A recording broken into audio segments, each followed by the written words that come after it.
మన బలహీనత తెలిసిన వారికి మన బలం కూడా తెలియజేయాలి. అప్పుడే మనల్ని వాడుకోవాలనే ఆలోచన వారికి రాదు. ఎవరి నుంచి ఏది ఆశించకు, అది నీ ఆనందాన్ని చంపేస్తుంది. ఒక మనిషి వద్ద విద్య, జ్ఞానం, సంపద ఎంత ఉన్నా వినయం, విధేయత, మానవత్వం లేకపోతే ఆ మనిషికి విలువ లేనట్లే. కష్టపడి పనిచేసే వారికి అవకాశాలు వాటంతటా అవే వస్తాయి.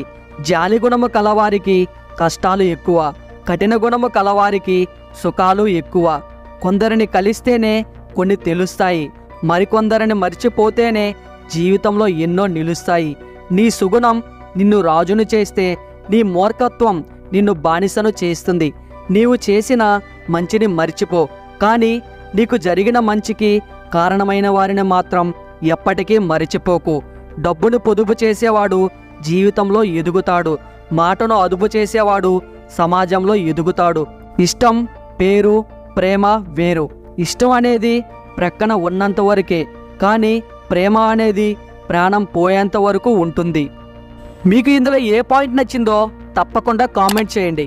అలాగే ఈ వీడియో మీకు నచ్చినట్లయితే మీ సపోర్ట్గా ఈ వీడియోకి జస్ట్ లైక్ చేయండి చాలు. అలాగే ఇటువంటి వీడియోస్ కోసం ఈ ఛానల్కి ఇప్పుడే సబ్స్క్రైబ్ అవ్వండి. Thank you.